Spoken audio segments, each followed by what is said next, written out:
Welcome to Real Crime NYC, where you'll hear real New York City crime stories told by real New York City cops.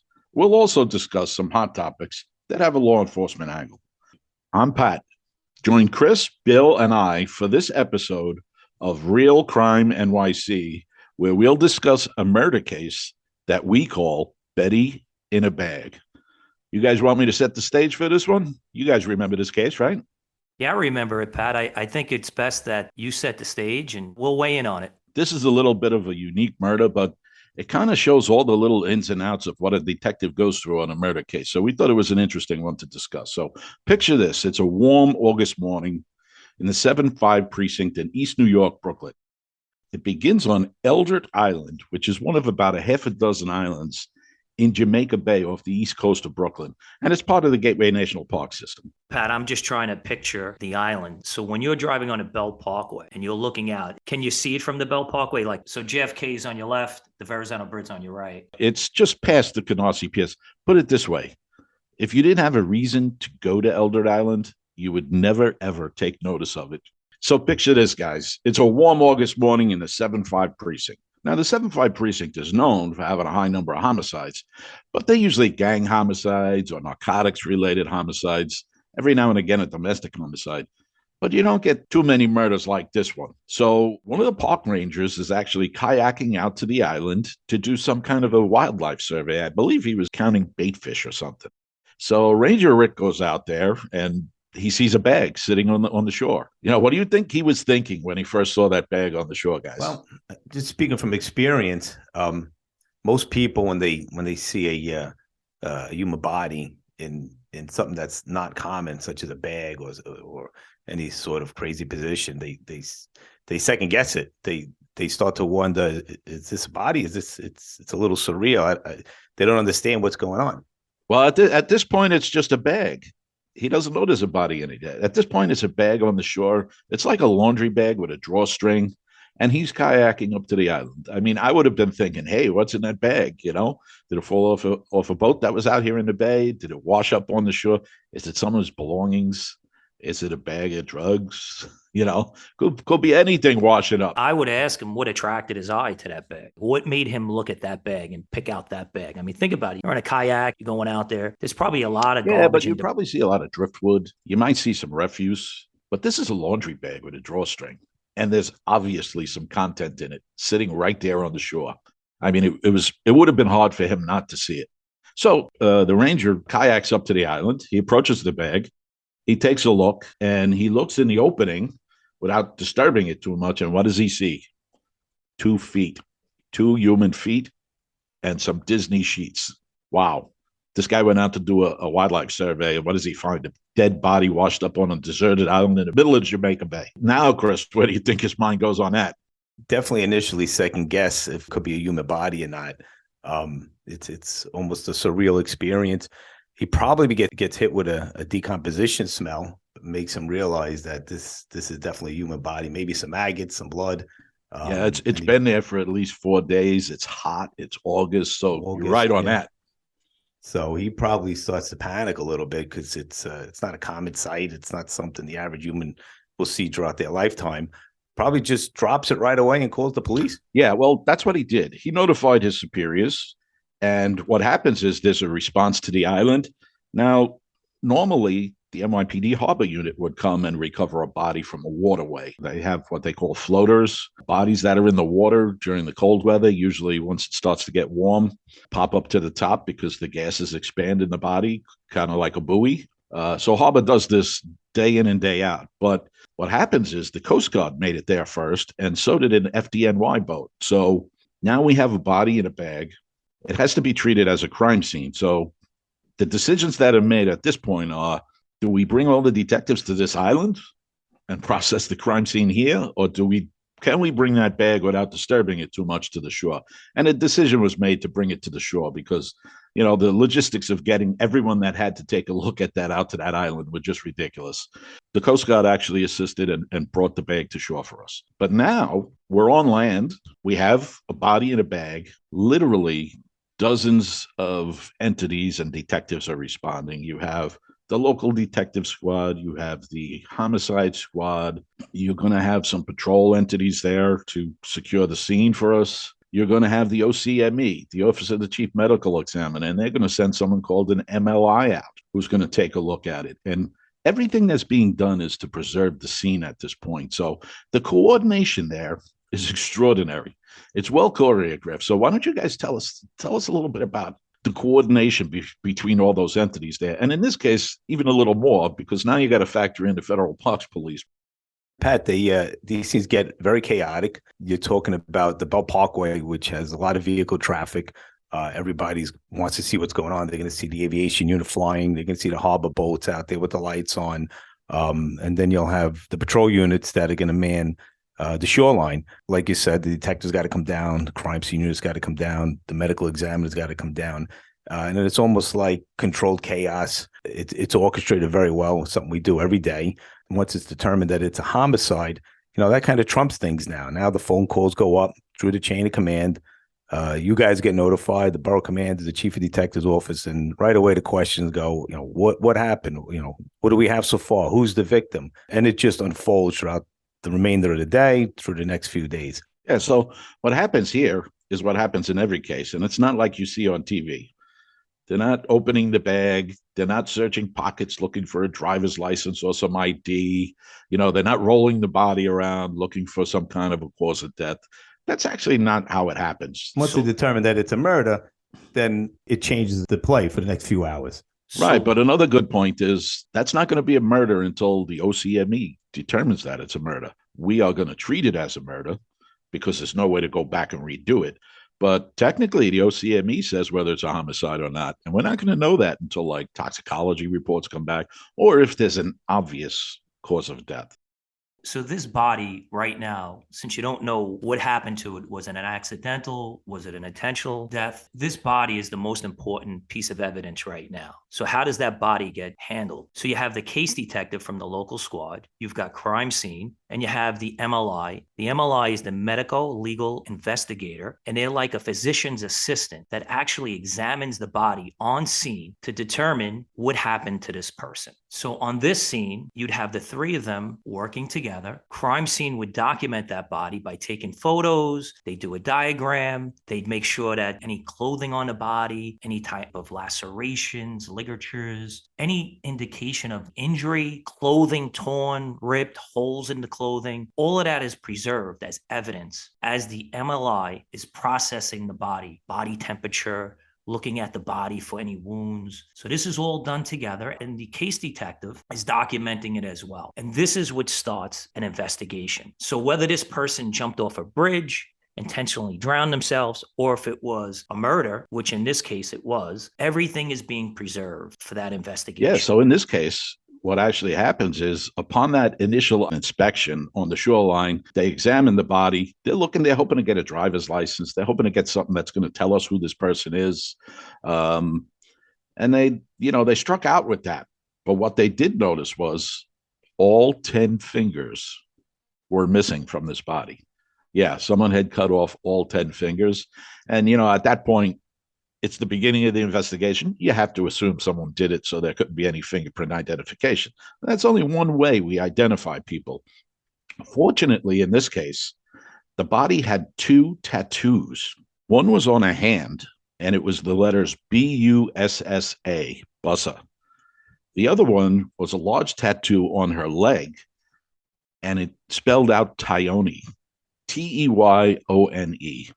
And that's very important for this investigation because, the NYPD has various databases and we have a data warehouse. So you could search something like a tattoo, a word tattoo or a picture tattoo. And if we've ever come across that person and documented tattoo before, it'll pop up. So in this case, a very sharp-eyed detective saw the tattoos and ran them through our database. And bingo, he comes up with someone that had these 2 tattoos. And that's based on the sharp work of a patrol officer in the 7-3 precinct who made an arrest some months prior, who took the time to document those 2 tattoos. He had arrested a murder victim, and that's how we identified her. So, there's other ways that we identify bodies. In order for a detective to identify a body like this, if there's no identification on him, they look through missing persons reports to try to see, is anyone reported missing recently? That matches the age and the sex, the age range, the sex, ethnicity. Exactly. If they don't have that, then they fingerprints, and in this case, there's no fingers on the body. And then they go through dental records, the DNA, possibly having a sketch artist do a composition of the face. So there's different ways of going about it. And in this case, they went through ECMS and they found that the tattoo matched a woman that was arrested. Yeah, so the tattoo comes up with an identity and it tells us the name of a person. So then we go and we look. That person has a driver's license. The driver's license has a photo on it. And it's as simple as bringing it up on your phone these days and looking at the photo on the driver's license. And if the body isn't too decomposed, looking at that body and saying, is this the same person? But that gives us a lot more once we know who she is. We know where, hopefully, she resides. Who did she call when she was arrested? Who some relatives are that she might have interacted with. But one interesting thing that information from our data warehouse gave us was that she owned a car. She had a registration for a car. So now we have a driver's license. We have a registration for a car, which allows us. I mean, most people don't realize you go in and out of New York City, you're expecting that there's license plate readers and your license plate is being recorded. A lot of times it's just for a toll. But there's also license plate readers at different strategic points throughout the city, and on a lot of the police cars also have license plate readers. So we run her license plate through the license plate readers, and we could see where her car has been. And her car has been parked dozens of times in front of a particular address in East New York, Brooklyn. So now we have a place where we know her relatives are because she got arrested there several months ago. She's got family there. She's got a child there, and she's got a parent there. We also know that for the last 14 days, her car has been in front of a particular address in East New York. So we have two really good leads now because you can go and talk to her family and you can go look where she lived. You'd also check to see if there's any summonses on a vehicle to see how long it's been there for. I don't recall if there were summonses, but the RMPs with the plate readers had passed her car often enough on the street where she actually ended up living that it was recording the car was in front of a particular address. That's a pretty good indication that that person's living there. So now there's some other investigative decisions to be made. We're going to want to go and talk to that family. But we all know in a homicide case, you're usually murdered by someone that's close to you. It's rare that you're killed by a complete stranger. So we're going to want to go talk to the family. She had been arrested based on a complaint of a family member there. So we know there's a little strife there. So we want to strategize. We want to go and get as much information as we can from that family. But we also have to consider that one of those family members might be the murderer. Before you go there, you're going to do a lot of computer checks, see if there's any domestic violence issues with any parents or spouse. You want to figure out, like you alluded to, the person you're going to speak to is not the perp. But he also gives you a good baseline what's going on in their life. Is the location where the family lives the same location where she's last known to live? It's not. And how that played out for us was we decided it would be advantageous to go talk to the family. So we sent a team of detectives to talk to the family members gingerly, not give them too much information, but at the same time, they're going to know that their loved one is dead because there's no other way to discuss it. So she had been arrested at the family's home for an assault on one of her children. And when we go there to talk to the family, obviously they're in a state of shock and experiencing grief, but we show them, the tattoos, and they agree that this is their loved one, their daughter and their mother. But they tell us since that arrest, she hasn't been allowed to live at that residence. And she'd been living with what they believe is a cousin. They didn't know exactly where. We know where because her car's been parked there for the last 14 days. So talk to the family, find out a little more about her background. She's a little bit troubled. She had a couple of arrests. But now we go to that residence where the car has been parked, and there's some more decisions to be made. We have to go there. Now it's more likely that the perpetrator is there rather than at the residence, the family's residence. So a couple of the first steps you're going to do when you get there, you're going to try to locate that car. Is the car there? Where is her car? The other thing is, I mean, I'm just picturing myself walking, getting out of the car and walking up to that building. The first thing I'm looking for are the video cameras here, because you're going to go into that. But every good detective knows, go get the super. He knows everybody's business. So now we're at the building. What happens? When the detectives get out there, they're doing a lot of legwork. They're looking for those cameras, as you said. They're speaking to people. They're trying to get information from people. And they're trying to figure out when that victim was last at that location, or when her vehicle was last used and who used it. Who was going in and out of that house. Cameras are a real vital part of that. It's a really tedious job. You got to look at all the locations, who has what cameras, which ones are recording, and then who has access to those recordings. Yeah, so in this case, the detectives go and talk to the super.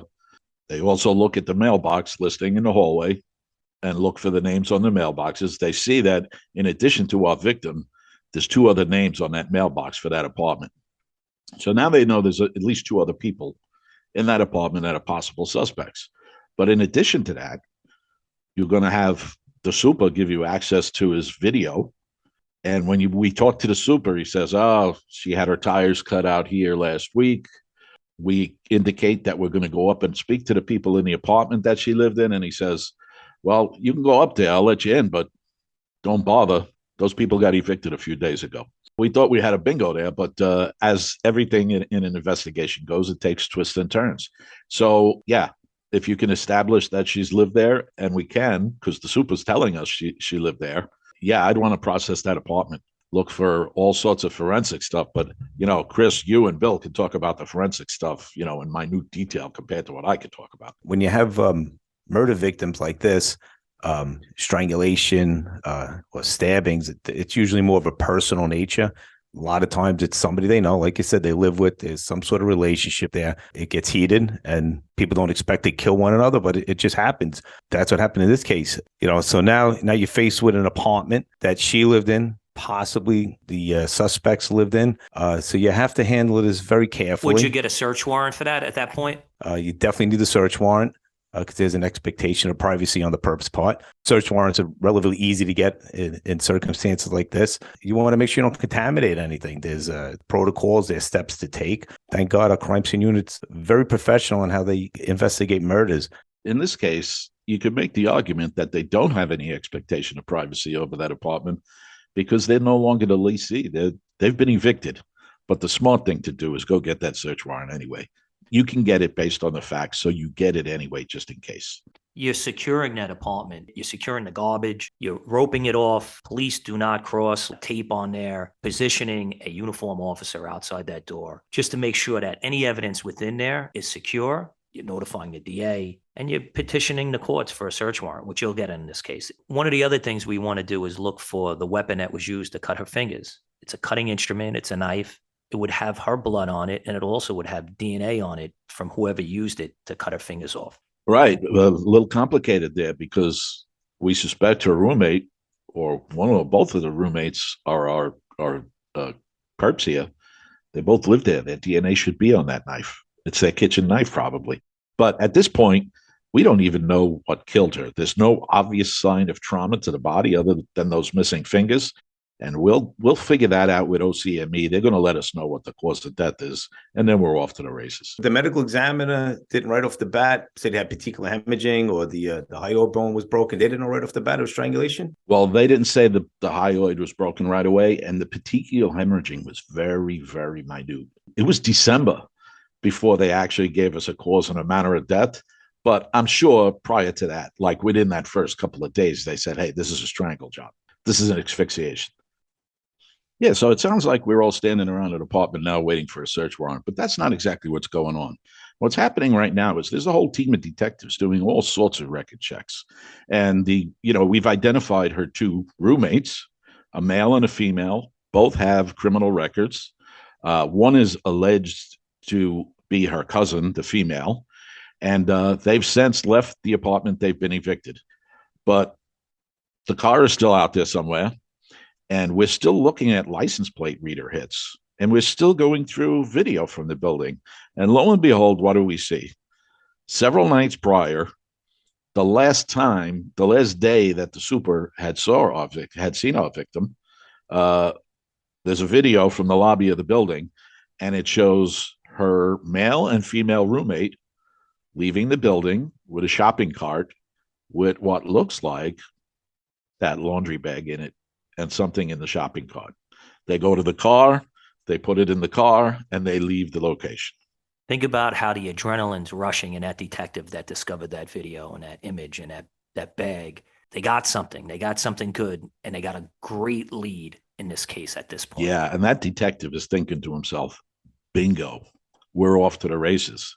But there's another detective out there who's looking at a computer screen and going through the license plate reader hits, and he sees on the same night that license plate, that car appears at Canarsie Pier, which is only a couple of miles away.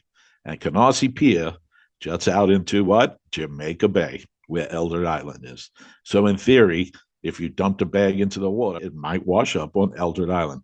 So now this is the part in the investigation where everything speeds up and everything's coming together nicely. But there's a lot more work to be done here. You know, we don't know where our two, what we think are the perpetrators are. We don't know if we're going to get any evidence at that scene. So now we have the search warrant for the apartment. You know, what are we really looking for here? You know, are we looking for, we don't know how she was killed yet. There's no obvious sign of trauma on the bottom body other than the 10 missing fingers.